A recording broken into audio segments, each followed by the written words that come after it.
சிறுகதைகள் 29. சிவராமனின் புத்திசாலித்தனம். சென்னை வடபழனியில் உள்ள அந்த பிரம்மாண்டமான ஏசி திருமண மண்டபம் தேனீக்கள் மொய்க்கும் தேன்கூடு போல சுறுசுறுப்பாக இயங்கிக் கொண்டிருந்தது.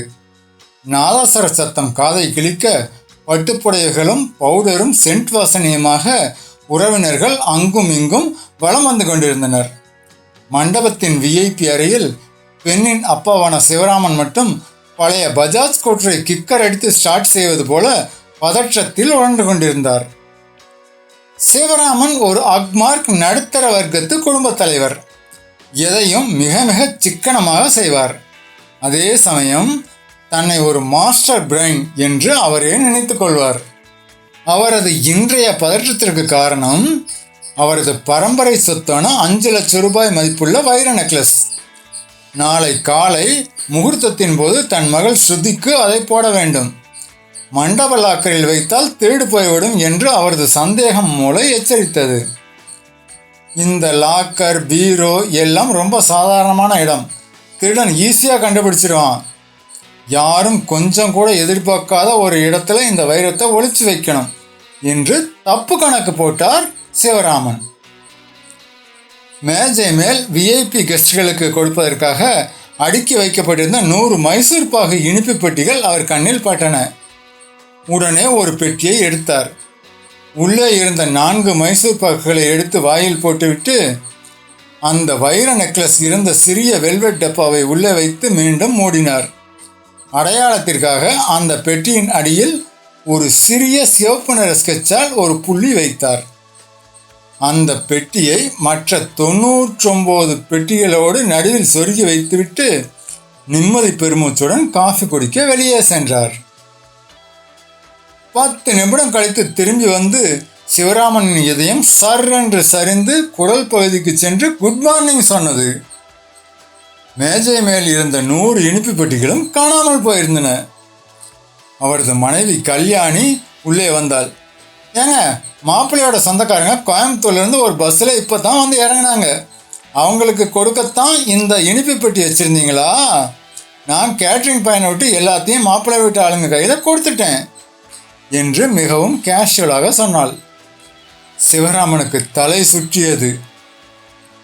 5 லட்சம் ரூபாய் வைர நெக்லஸ் மைசூர் பாகோட மாப்பிள்ளை ஊருக்காரங்க வாயில் போக போதா? அவரது மூளை அதிவேகமாக வேலை செய்ய தொடங்கியது. மண்டபத்தின் மெயின் ஹாலுக்கு ஓடினார். அங்கே வரிசையாக அமர்ந்திருந்த 50 உறவினர்களின் கையில் அந்த இனிப்பு பெட்டிகள் இருந்தன. சிவராமன் நேரடியாக போய் பெட்டியை பிடுங்க முடியாது. பிடுங்கினால் சந்தேகம் வந்துவிடும். பெட்டியின் அடியில் உள்ள அந்த சிவப்பு புள்ளி யாருடைய கையில் உள்ளது என்று கண்டுபிடிக்க வேண்டும். அவ்வளவுதான். சிவராமன் ஒரு வித்தியாசமான நாடகத்தை தொடங்கினார். ஒவ்வொரு உறவினரின் முன்பாகவும் சென்று, அடடே வாங்க மாமா, வாங்க அத்தை என்று சொல்லியபடியே திடீரென அவர்கள் காலில் விழுந்து கும்பிட்டார். கீழே விழும்போது அவரது கண்கள் அவர்கள் கையில் வைத்திருக்கும் பெட்டியின் அடிப்பகுதியை எக்ஸ்ரே போல ஸ்கேன் செய்தன. என்ன சிவராமன் திடீர்னு எல்லோரு காலையும் விழுறாரு? மனுஷனுக்கு பொண்ணு கல்யாணங்கிற சந்தோஷத்தில் பக்தி அதிகமாகிடுச்சு போல என்று மாப்பிள்ளை வீட்டார் சிலாகித்தனர். சிவராமன் 20 பேரின் கால்களில் விழுந்து எழுந்து முழங்கால் தேய்ந்தது தான் மிச்சம். சிவப்பு புள்ளி அகப்படவே இல்லை. திடீரென ஒரு ஓரத்தில் சாப்பாட்டு ராமன் என்று பெயர் வாங்கிய தொந்தி கணேசன் மாமா தன் பெட்டியை திறக்கப் போவதை பார்த்தார். அந்த பெட்டியின் அடியில் சிவப்பு புள்ளி அப்பட்டமாக தெரிந்தது.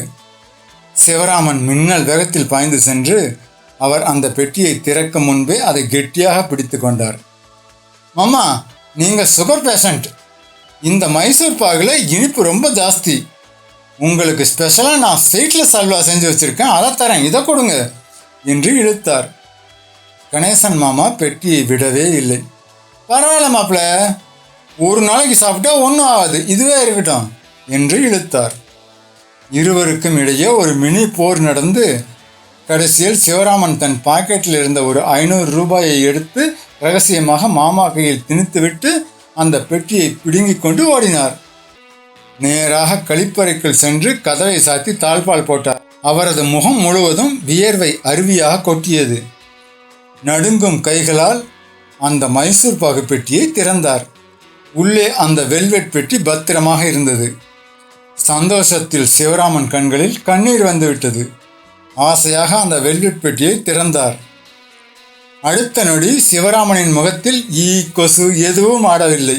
வண்டு கூட ஒதுங்கி போனது. உள்ளே வைர நெக்லஸ் இல்லை. அதற்கு பதிலாக சாதாரணமாக தெருவில் விற்கும் ஒரு கவரிங் நெக்லஸும் ஒரு சிறிய காகித சீட்டும் இருந்தன. சீட்டை பிரித்து படித்தார். அது அவரது மனைவி கல்யாணியின் கையெழுத்து. ஏங்க, நீங்கள் எப்படியும் இந்த வைர நகையை லாக்கரில் வைக்காமல் உங்கள் அதிபுத்திசாலித்தனத்தை பயன்படுத்தி ஏதாவது இனிப்பெட்டிகளையோ அரிசி பானைகளையோ வச்சு தொலைப்பீங்கன்னு எனக்கு நல்லாவே தெரியும். அதுதான் நேற்று நைட்டே உங்களுக்கு தெரியாமல் ஒரிஜினல் வைர நகையை நான் பேங்க் லாக்கரில் பத்திரமா வச்சுட்டு அதை நீங்கள் செக் பண்ண மாட்டீங்கிற தைரியத்தில் அதுக்கு பதிலாக ஒரு 200 ரூபாய் கவரிங் நகையை இந்த வெல்வெட் டப்பாவில் வச்சேன். ஒரு கவரிங் நகைக்காக மண்டபம் பூராவும் எல்லாருக்காலையும் விழுந்து விழுந்து எவ்வளோ அழகாக ஓடி ஓடி காமெடி பண்ணுறீங்க. போய் மாப்பிள்ளை வீட்டாருக்கு காஃபி கொடுக்குற வேலையை பாருங்க. இப்படிக்கு உங்கள் அன்பான மனைவி கல்யாணி. இந்த எதிர்பாராத டெஸ்டை கண்டு சிவராமன் அசடு வழிய கழிப்பறை கண்ணாடியை பார்த்தார். தன் அதிபுத்திசாலித்தனத்தை எல்லாம் ஒட்டுமொத்தமாக சுருட்டி தன் மனைவியின் காலடியில் வைத்துவிட்டு வெளியே வந்து மைசூர் பாக்கை கடிக்கத் தொடங்கினார். கல்யாண மண்டபத்தில் குடும்ப பாசம் ஒரு கலகலப்பான காவியமாக அரங்கேறியது. மக்களே, உங்களுக்கு எந்த தலைப்பில் சிறுகதை வேணுமோ அந்த தலைப்பை கமெண்ட்டில் சொல்லிட்டு போங்க. நாளைக்கு அதே தலைப்பில் சிறுகதை எழுதலாம்.